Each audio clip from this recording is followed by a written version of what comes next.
impressive to watch. Dan, this NFC 1 seed is very much up for grabs right now. Who needs home field advantage more between Philly and Minnesota if you had to pick the two? Yeah, I mean, because of the Lions right now with their decimation, I would still say them because they need the health. But if I was picking between those two teams, I'd say Minnesota.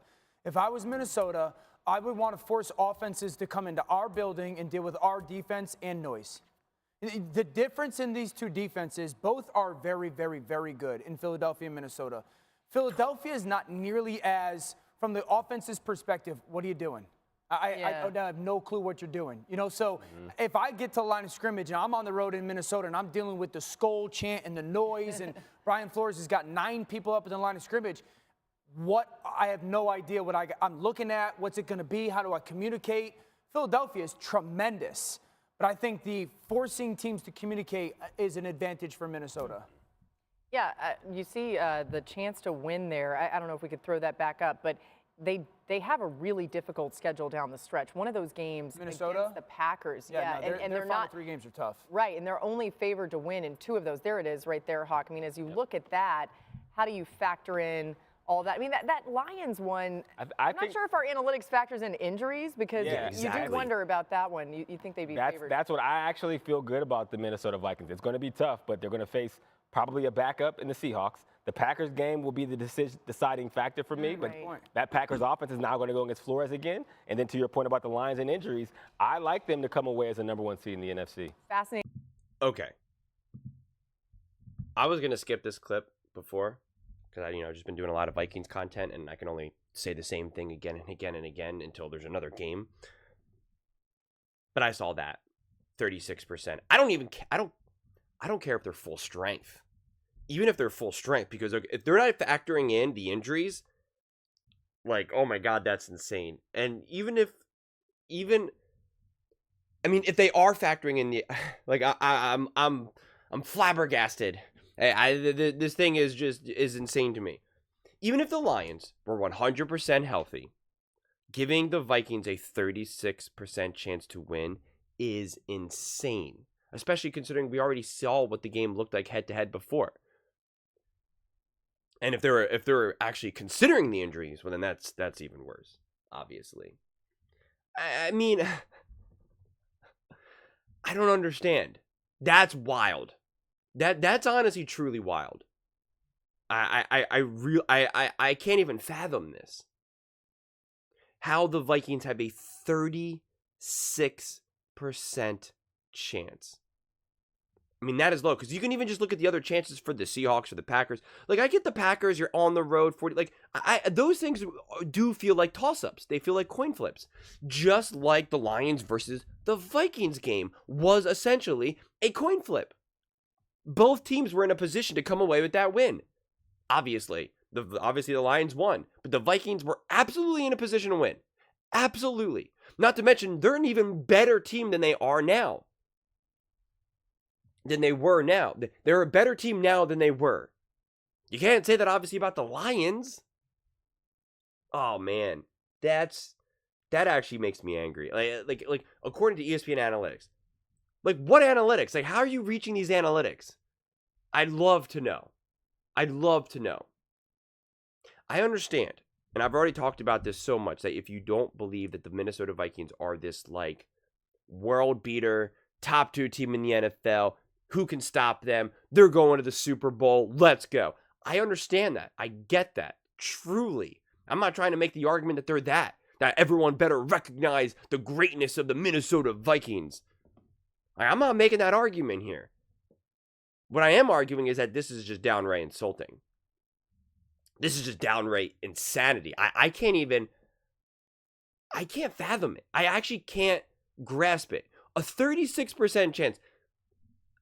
Like what was the chance? What was the percent chance then that the Panthers had to beat the Chiefs, or the Panthers versus the Eagles, or the Raiders versus the Chiefs, or the Raiders versus the Ravens? Like what were those percentages?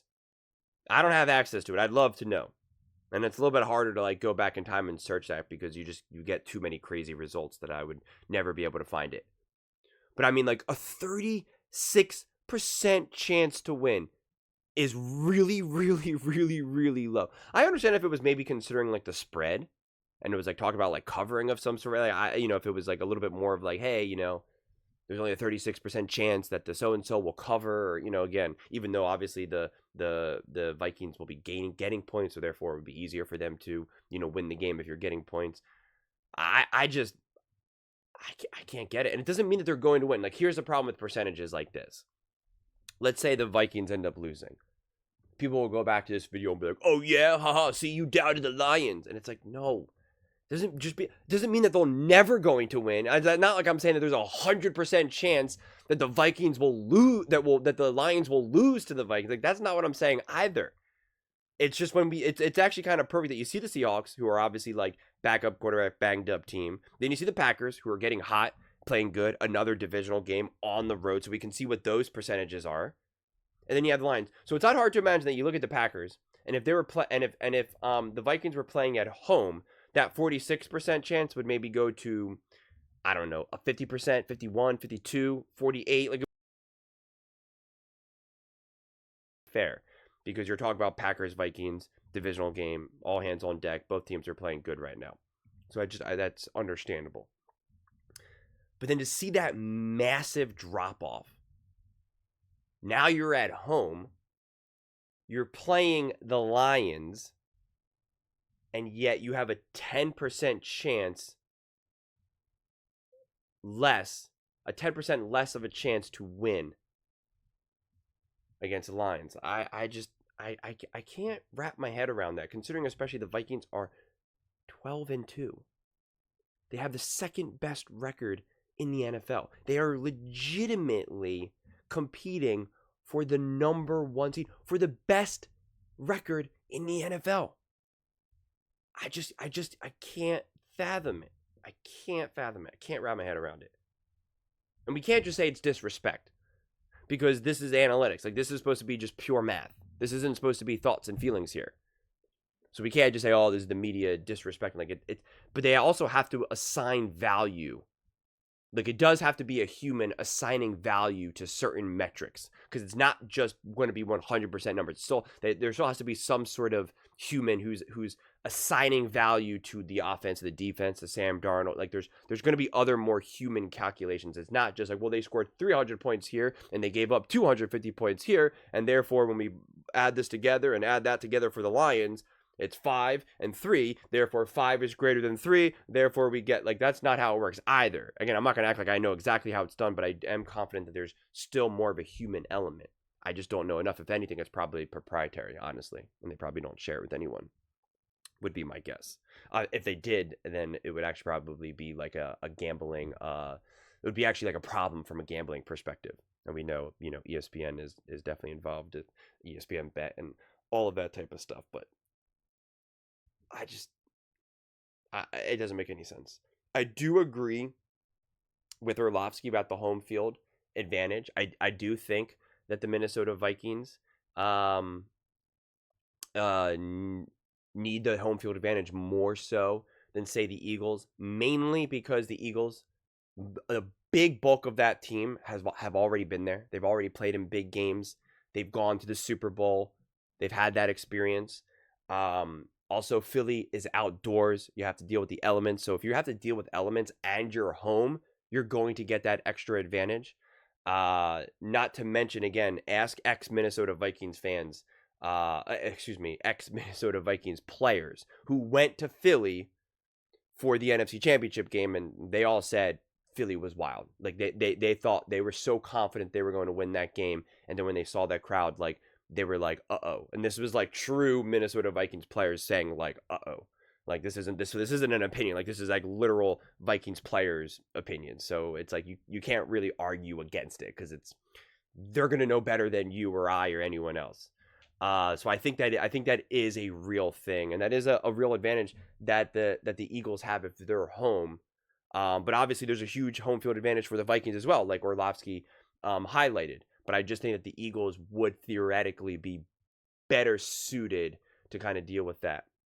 So I think any extra advantage that you can give the Vikings, any extra advantage that you can give a Sam Darnold, because again, Sam Darnold hasn't played in a game this big necessarily. A lot of players in the Vikings haven't really been in this situation, quite frankly.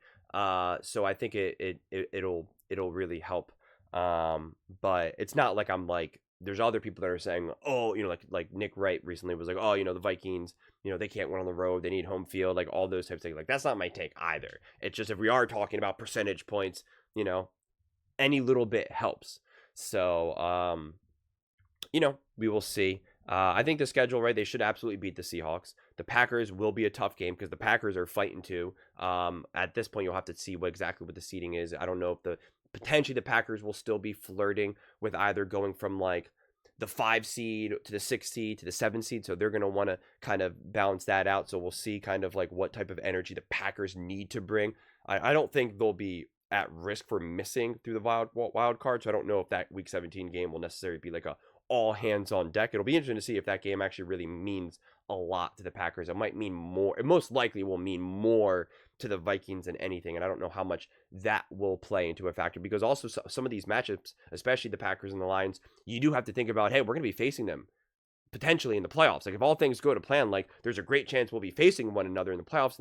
Then you are going to start to try to maybe potentially keep some plays to your vest. Like, I don't know. You do kind of start to get into that realm of like, what do we do here? How hard do we try? What type of plays do we call? We don't want to reveal all of our bag of tricks just yet. So some of these games are complicated, no doubt about it. But to doubt the Vikings would be a major, major, major mistake.